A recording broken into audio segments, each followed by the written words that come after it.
जय हिंद students, we are studying chapter number 7. The topic is your natural vegetation wild life in India. Bharat में प्राकृतिक वनस्पति और वन्य जीव. Chapter number 7 and video part number 3. तो students, in this chapter we are studying about of our natural vegetation and wild life. हम क्या पढ़ रहे हैं इस चैप्टर में? हमारी जो प्राकृतिक वनस्पति है और हमारे वन्य जीव जंतु. तो इसके बारे में हमने इन द प्रीवियस वीडियो में हमने डिस्कस किया है. I have explain you about of our types of vegetations and species of our wild animals. तो हमारे भारत में कितनी प्रकार की वनस्पति पाई जाती हैं और कितने प्रकार के या कितनी जनजाति के हमारे वन्य जीव जंतु पाए जाते हैं. तो भारत की जो लैंड है वो रिच है, धनी है फॉर द वेजिटेशन. लगभग 47,000 types of vegetations are found in India and 15,000 flowering plants are here. And इसके अलावा हमारे भारत की ये धरती तो ये तो जानी जाती है कि फॉरेस्ट रीजन के लिए, हमारे इसकी वेजिटेशन के लिए. इसके अलावा भारत में हमारे लगभग 89,000 वाइल्ड लाइफ हैं, वन्य जीव जंतु पाए जाते हैं. यानी कि हमारे जो रिच है, हमारे जो देश है, ये हमारे फ्लोरा और फौना के लिए जाना जाता है. तो भारत की जो लैंड है, धरती है, वो रिच है फॉर फ्लोरा एंड फौना. तो फ्लोरा में हमारे इंक्लूड हो जाते हैं हमारी वेजिटेशन एंड फौना में हमारे आ जाते हैं वाइल्ड लाइफ, वन्य जीव. तो हमारे वन्य जीव में हमारे भारत में 89,000 के आसपास हमारे 89,000 स्पीसीज ऑफ एनिमल्स पाए जाते हैं. These are very rich for the nation. हमारे देश के लिए ये बहुत ज़्यादा धनी है. तो वन्य जीव जंतु जो भारत की हमारे as a heritage of India, Bharat की जो धरोहर है, तो इसके बारे में हम डिस्कस कर रहे हैं. तो प्रीवियस वीडियो में हमने डिस्कस किया था about these wild animals and our हमारे जो फॉरेस्ट रीजन है, इसके बारे में हमने डिस्कस कर चुके हैं. तो आइए अब हम डिस्कस करेंगे about of several type of. हमने जो डिस्कस किया था अबाउट ऑफ हमने जो हमारे फॉरेस्ट कितने प्रकार के होते हैं. तो जैसा कि I have explain you in the previous video that there are 5 major forest in India. तो इससे पहले हम ऑलरेडी 3 टाइप्स ऑफ फॉरेस्ट के बारे में डिस्कस कर चुके हैं, जैसे कि tropical deciduous forest, tropical evergreen forest और temperate evergreen forest, temperate deciduous forest. इसके बारे में हम डिस्कस कर चुके हैं. एंड अब जो हम डिस्कस करेंगे नेक्स्ट जो होगा हमारा मेडिटेरियन फॉरेस्ट के बारे में डिस्कस करेंगे. तो India is rich several. Now we are discussing about of Mediterranean forest, जो भूमध्य सागर के आसपास होने वाले वन होते हैं.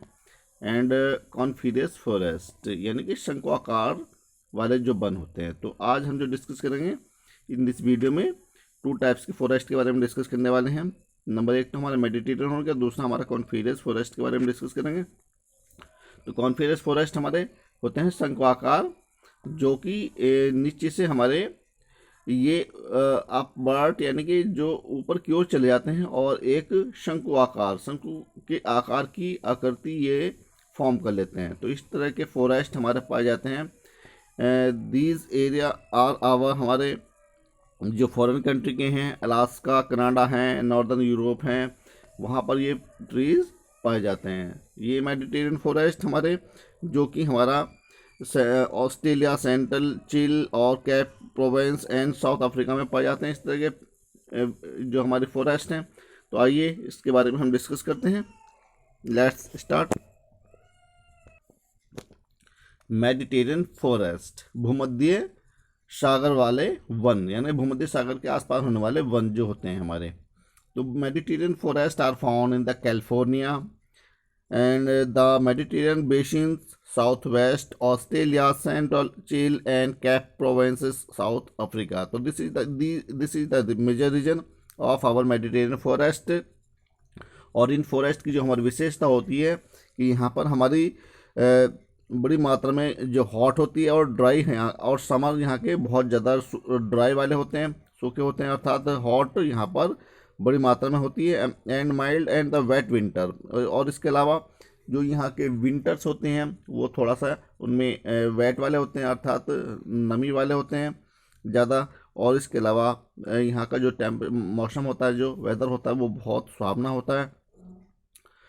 एंड इसके अलावा however winter and summers temperatures can vary greatly between different region in the Mediterranean climate. अब हम यहाँ का जो टेम्परेचर होता है अलग अलग क्षेत्र में, यहाँ मेडिटेरियन क्षेत्र के आसपास का जो होता है, इसको अलग अलग भिन्न भिन्न तरीके से इसको देखा जा सकता है। और इसके अलावा यहाँ पर जो हमारी जो वेजिटेशन होती हैं, जैसे कि the growing season in the Mediterranean forest in is short. तो यहाँ की जो वनस्पति होती हैं जैसे कि oak, olive, fig, pine, grape and orange are some of the trees found here. तो यहाँ की वनस्पति कह सकते हैं कि ये एरिया, ये क्षेत्र जो होता है धनी होता है। एंड वाइल्ड लाइफ और वन्य जीव यानी कि यहाँ पर पाए जाने वाले पशु जानवर जो होते हैं, तो this area is not very rich in wild life. However, some animals like golden jackal, Mediterranean monk, seal, librarian, lynx are found here। तो ये हमारा मेडिटेरियन एरिया थोड़ा सा अधिक शुष्क होने के कारण से यहाँ पर वन्य जीव जंतु इतनी मात्रा में नहीं पाए जाते हैं। इतना ये एरिया जो हमारा क्षेत्र है ये इतना अधिक धनी हमारे वाइल्ड एनिमल्स के लिए नहीं है, लेकिन फिर भी यहाँ पर कुछ एनिमल जो पाए जाते हैं, जैसे गोल्डन जैकाल होता है और मेडिटेरियन मॉन्क हो गया, एंड सील हो गई, लाइब्रेरियन लाइनेक्स हो गई, ये इस तरह के एनिमल्स यहाँ पर पाए जाते हैं। Very few animals are found here and not rich in wild life, यानी कि ये एरिया हमारा मेडिटेरियन वाला इतना पशुओं के लिए जंगली जानवरों के लिए नहीं जाना जाता है, इतना धनी नहीं है, लेकिन कुछ ही एनिमल यहाँ पर पाए जाते हैं। एंड नेक्स्ट हमारे जो फॉरेस्ट आते हैं कॉनिफरस फॉरेस्ट, जिनको हम शंक्वाकार फॉरेस्ट के नाम से जानते हैं। तो यहाँ का जो कॉनिफरस फॉरेस्ट होते हैं, जो ये हमारा क्षेत्र है जिसको हम टैगा वन के नाम से भी जानते हैं, तो coniferous forest are also called our taiga, यानी कि ये फॉरेस्ट हमारे टैगा वन के नाम से भी जाने जाते हैं। अब यहाँ की विशेषता क्या है, यहाँ पर यहाँ के जो वृक्ष होते हैं, यहाँ के जो पेड़ होते हैं वो शंकु आकार के होते हैं। इनकी जो चोटी होती है ऊपर होती है, बाढ़ की ओर होती है। और इनका जो मेजर क्षेत्र है Alaska, Canada, northern Europe and northern Asia, तो ये मेजर रीजन है इसके, जहाँ पर हमारे कॉनिफरस फॉरेस्ट ये शंकु आकार के फॉरेस्ट पाए जाते हैं। और यहाँ की जो विशेषता होती है, अक्सर यहाँ पर वर्षा इतनी अच्छी नहीं होती है, जो कि ड्यूरिंग द विंटर टाइम में यहाँ मोस्ट ऑफ जो रीजन होता है यहाँ का विंटर का होता है, यानी कि स्नो वाला होता है, बर्फ़ से कवर होता है, स्नोफॉल होती रहती है, जिस कारण से यहाँ के जो पेड़ होते हैं इनकी जो इतनी ऊंचाई ज़्यादा नहीं होती, लेकिन फिर भी ये शंकु आकार की आकृति को फॉर्म कर लेते हैं। और इन पेड़ों पर जो पत्ते बहुत कमी के साथ मिलते हैं, लेकिन जो पत्ते होते हैं वो बहुत ज़्यादा तेज होते हैं और छोटे आकार के पत्ते होते हैं।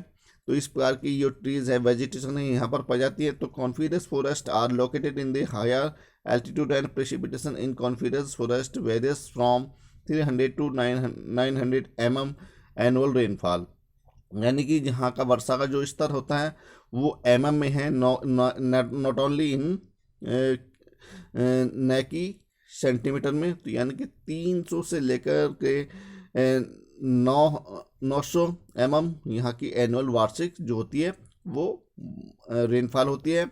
और यानी कि इसको हम जो यहाँ की प्रेसिपिटेशन होती है, अर्थात इसमें हमारी स्नो हो गया, रेन हो गया, और ड्यू होगी, फॉग हो गया, मिस्ट होगी, ये सब चीज़ें हमारी इतनी मात्रा में होती हैं। And they are found in the area which experience long, ऐसा एरिया है यहाँ पर ये विंटर यहाँ पर बहुत ज़्यादा लंबे समय तक रहती हैं। सेवरल विंटर अर्थात सर्दियाँ यहाँ पर सिकुड़ने वाली होती हैं, ठिठुरने वाली होती हैं, अच्छी सर्दियाँ होती हैं। तो they have leaves are small needle, यहाँ के जो पेड़ होते हैं, जो इन पेड़ों पर यहाँ पर वो पत्ते इनके नुकीलेदार होते हैं, तेज धार वाले होते हैं। एंड से waxy which help to the minimize to loss of the water and the branches are soft and flexible and usually point out downward on the level to enable to snow to the slide off them, यानी कि यहाँ के जो vegetation है, यहाँ की जो trees हैं, पेड़ हैं, इनकी ब्रांचेस थोड़ा फ्लेक्सिबल होती हैं, लचीली होती हैं, और पत्ते यहाँ के बहुत ज़्यादा जो इनकी जो शेप होती है वो छोटी होती है और निडल होती है, नोकदार होती है और वैक्सी होते हैं, तेज धार वाले होते हैं, जिससे यहाँ पर जो स्नो होती है वो बर्फ़ उन पर नहीं रुक पाती है, और इस तरह से बर्फ़ इन पत्तों पर ज़्यादा समय तक नहीं टिक पाती है और नीचे गिर जाती है। And downfall of the enable snow and slide off them, यानी कि धीरे धीरे उससे इन पत्तों से वो बर्फ़ जो होती है, स्नोफॉल जो होती है, वो नीचे फिसल जाती है। And their bark are rough, mosses और lichens cover the forest floor, यानी कि यहाँ पर बड़ी मात्रा में लीची जो होती हैं वो बड़ी मात्रा में पाए जाते हैं। लीचिन के जो फॉरेस्ट हैं और यहाँ की जो बार्क होती है इनकी जो पेड़ों की, वो थोड़ा रफ होती है, भद्दी होती है। And this forest provide the soft wood which is use to making of paper trees are such pine success process feeds cedar and larches grow here, यानी कि यहाँ की जो वृक्ष होते हैं वो इनकी थोड़ा सा जो होती है वो सॉफ्ट वाली लकड़ी वाली, सॉफ्ट वुड वाली लकड़ी होती है, जो कि हमारे पेपर बनाने में सबसे ज़्यादा यूज़फुल होती है। तो यहाँ के जो पेड़ों की जो पेड़ होते हैं वो हमारे उससे पेपर बनाने में हमें मदद मिलती है। अब जानते हैं यहाँ की वाइल्ड लाइफ कैसी है, वन्य जीव जगत कैसा है यहाँ पर। तो words include would pickers, crossbill, kinglets, hawks, and owls are these birds found here. And prominent mammals include squirrels, moose, reindeer, wolves, and red foxes. तो यहाँ पर ये पाए जाते हैं। तो वन्य जीव जंतु यानी कि पशु पक्षी, पशु पक्षियों में हमारे हो गए वुड पिकर, यहाँ की मेजर वर्ड्स हो गए, क्रॉसविल हो गए, किंगलेट्स होगी, हॉक्स हो गए, एंड आउल्स हो गए। और इसके अलावा यहाँ के प्रोमिनेंट मैमल्स जैसे कि हमारी स्क्वायरल गिलहरी हो गई, मूज हो गई, रेंडियर हो गया, वॉल्व्स हो गया, भेड़िया हो गए, रेड फॉक्सेस हो गई। तो ये हमारे यहाँ के वन्यजीव जगत है। तो ये कह सकते हैं कि हमारा एरिया ऐसी क्षेत्र के लिए जाना जाता है जहाँ पर हमारी जो कोल्ड क्लाइमेट कंडीशन को जो बर्ड्स और एनिमल्स फेस कर सकते हैं। तो ऐसे यहाँ पर हमारी ये रेड फॉक्स हो गई, और इसके अलावा और अन्य जीव जगत यहाँ पर पाए जाते हैं। तो इस प्रकार की यहाँ पर ये रेड फॉक्स है जो found here the in the coniferous forested in Alaska, Canada and northern Europe of northern Asia. ये this is the found here red fox and coniferous forest, जिनकी हमारी ऊंचाई नीचे से बॉटम से ये थोड़ा सा फैले होते हैं, और ऊपर हमारी ये नोकधार अर्थात एक शेप इनकी निडल जैसी होती है, शंकु आकार की होती है, कॉन्फिडेंस टाइप में होती है। तो एंड आइए हम अब डिस्कस करते हैं हमारा जो नेक्स्ट पॉइंट है ग्रासलैंड्स, यानी कि हमारे जो घास के मैदान हैं। अब ग्रासलैंड हमारे कैसे होते हैं, इसको हम घास के मैदानों को अब हमारे ये विश्व में हमारे डिफरेंट नेम से जाने जाते हैं। तो जैसा कि आप लोगों ने प्रीवियस क्लासेस में पढ़ा है, आप लोगों ने पैम्पास के बारे में सुना है, वेल्स के नाम बारे में सुना है, एंड मेडो। तो ये हमारे डिफरेंट नेम हैं जो कि आप लोग प्रीवियस क्लासेस में पढ़ चुके हैं। तो अब हमारे ग्रासलैंड जो कि हमारे भारत में इनको ग्रासलैंड के नाम से जाना जाता है, या फिर हम इनको मेडो के नाम से भी जानते हैं। तो इस प्रकार से हमारे ये फॉरेस्ट होते हैं। फॉरेस्ट के बाद हमारे ग्रासलैंड आ जाती है जो कि हमारी वेजिटेशन के अंतर्गत ही आती हैं। ये भी हमारे फ्लावरिंग प्लांट्स के अंतर्गत आती हैं। और तो ये डिस्कस कर रहे हैं ग्रासलैंड भारत में और भारत से बाहर पाए जाने वाले ये ग्रासलैंड कैसे होते हैं, यहाँ की जो विशेषता, यहाँ की जो ग्रासेस होती हैं, यहाँ के जो ग्रासलैंड है, जो घास के मैदान है, वो कैसे हैं। तो आइए सबसे पहले डिस्कस करते हैं tropical grassland. Tropical grassland are found are called savanna, यानी कि जो ट्रॉपिकल ग्रासलैंड होते हैं उनको हम सवाना ग्रासलैंड के नाम से भी जानते हैं। तो these are located between the latitude 5 degree and 15 degree Celsius तक के टेम्परेचर में होती हैं, वो लैटिट्यूड में होती हैं, अक्षांश दिशा में होती हैं, north and south of the equator. जो हमारा मैप के आधार पर हमारे जो डिस्ट्रीब्यूशन किया गया है अक्षांश के, लैटिट्यूड को जो अक्षांश के रूप में रखा गया है, उसके आधार पर हमारे 5 डिग्री जो अक्षांश होता है, और 15 डिग्री अक्षांश उत्तर और दक्षिण हमारे इक्वेटर भूमध्य रेखा के आसपास के एरिया में होती हैं। तो they are found in the interior of the continents in Venezuela, Brazilians, highlands, most of Central Africa, surroundings of the Congo Basin, parts of Mexico and northern Australia. These grasslands are known as the different names in Lance, Benjula in the Campos, in the Brazilian Highland. तो ये different name से यहाँ पर जाने जाते हैं हमारी ये ग्रासलैंड। तो हमारी ये एरिया है सेंट्रल अफ्रीका के जो सराउंडेड हैं कॉन्गो बेसिन से और पार्ट्स ऑफ द मैक्सिको का और नॉर्दर्न ऑस्ट्रेलिया का। तो यहाँ पर ये डिफरेंट नेम से जाने जाते हैं, जैसे कि लांस हमारे ये जाने जाते हैं इन वेनेजुएला में, and Campos in Brazilians highlands के नाम से जाने जाते हैं। तो अब यहाँ की जो विशेषता होती है इन ग्रासलैंड की जो कैसी होती हैं यहाँ पर, तो in these grassland rainfall range between 100 and 400 mm a year, यानी कि यहाँ का वर्षा स्तर अच्छा होता है, यानी कि 100 mm से लेकर के 400 mm तक यहाँ पर वर्ष भर में वर्षा अच्छी होती है। And variations in the vegetation is according to the rainfall. यहाँ की वर्षा के अनुसार यहाँ की विविध प्रकार की जो वेरिएशन यानी कि विभिन्न प्रकार की वनस्पतियाँ पाई जाती हैं। तो plants of savanna have long tap roots that can reach to the deep water under the ground. यहाँ पर लंबे वृक्ष होते हैं और उनकी जड़ें जो होती हैं वो हमारे अंडरग्राउंड से जो वाटर होता है जो उसको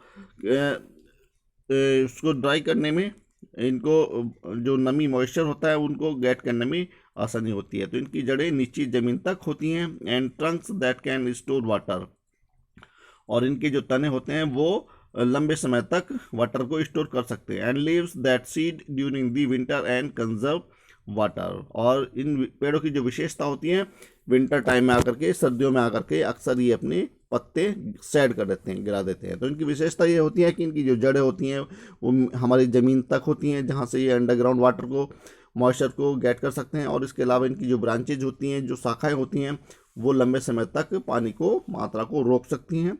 और इनकी जो विशेषता होती है कि ये विंटर टाइम में आकर के अपने जो वृक्ष के पत्ते होते हैं, लीव्स होते हैं, वो इनको शेड कर देते हैं। तो मेजर क्षेत्र इनका कौन कौन सा है?